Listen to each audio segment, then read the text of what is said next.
Bonjour, je suis Francine Gaspari, praticienne de santé et plus particulièrement thérapeute en énergétique. Cette vidéo est réalisée pour vous éclairer sur ma profession et sur ce que je peux vous apporter. Avant tout, il faut expliquer ce qu'est l'énergétique, ce que ça signifie dans les pratiques de santé non conventionnelles et son rôle dans le corps humain. Je vais faire une analogie simple entre le corps et notre habitat. On est tous reliés à un réseau électrique qui permet d'éclairer, de chauffer la cuisinière, les radiateurs, de refroidir le réfrigérateur, de se connecter, la télévision, le téléphone, Internet. Cette électricité qui passe dans les câbles cachés dans les plinthes des murs est invisible à nos yeux. Et pourtant, elle existe bel et bien. Et elle est très puissante. À l'origine, cette énergie provient de phénomènes tout à fait naturels, hydrauliques, éoliennes, solaires, météorologiques, les éclairs. Avec le temps, l'homme a appris à la connaître, à la mesurer et à la dompter pour mieux l'utiliser. Si l'électricité qui nous est fournie n'offre pas un courant constant, on aura du mal à lire ou à faire une action de façon continue sous un éclairage. Notre congélateur va se dérégler et risquer de périmer les aliments qu'il est censé conserver. La télévision ou l'écran de l'ordinateur sera bloqué, pas d'image, et ainsi de suite. De même, s'il y a trop d'électricité ou si les contacts ne sont pas corrects ou pas aux normes, alors les plombs sautent. Dans les médecines naturelles et particulièrement les médecines ancestrales et millénaires, comme la médecine traditionnelle chinoise et les autres pratiques qui en sont issues, on considère l'homme comme partie intégrante de la nature. Il n'est ni au-dessus, ni en dessous.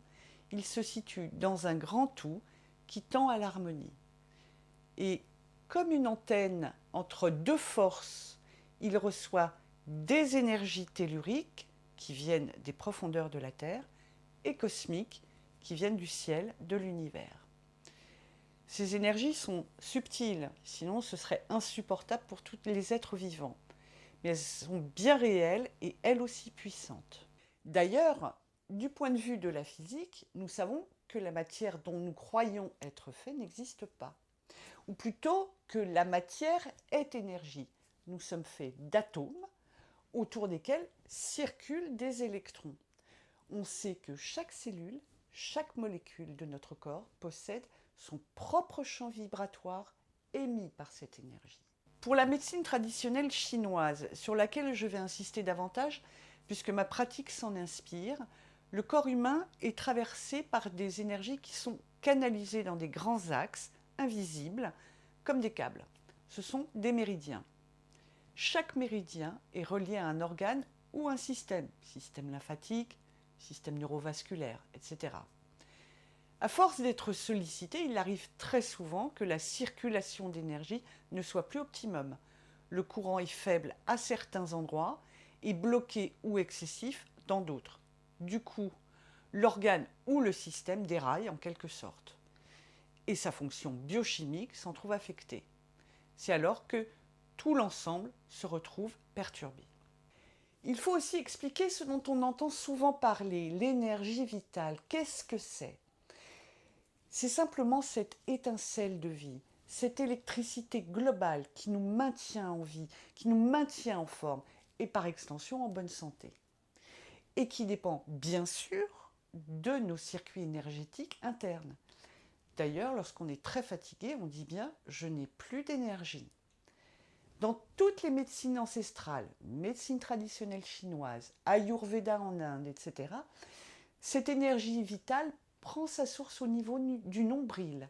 C'est le centre névralgique de l'être humain, entre deux forces, et le symbole même de la naissance et de la vie. Et si un seul organe ou une seule fonction ne bénéficie pas de l'énergie qui lui est nécessaire, notre énergie vitale est mal reçue et mal distribuée. Car le corps fonctionne comme une grande équipe. C'est une usine d'une perfection telle que l'homme le plus intelligent n'aurait jamais pu l'inventer. Tenter de ralentir une partie de la chaîne de production et c'est toute l'usine qui s'arrête.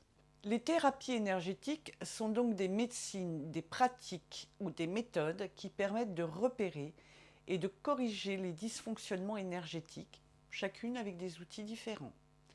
L'acupuncture, on pose des aiguilles sur des points situés sur les méridiens. L'acupressure, on effectue un massage sur ces mêmes points avec le doigt. Le shiatsu, qui est une médecine japonaise issue de la médecine traditionnelle chinoise, idem. La réflexologie, même principe, mais les massages sont effectués sur la plante des pieds selon une carte du corps humain bien établie. Si vous voulez de plus amples informations, retrouvez-moi sur mon site www.francine-gaspari.fr qui s'affiche sur l'écran. Vous y trouverez des articles, des liens, des vidéos, des livres, à la fois sur ma pratique et sur la santé au naturel. Car pour conserver une bonne santé, il faut aussi être bien informé.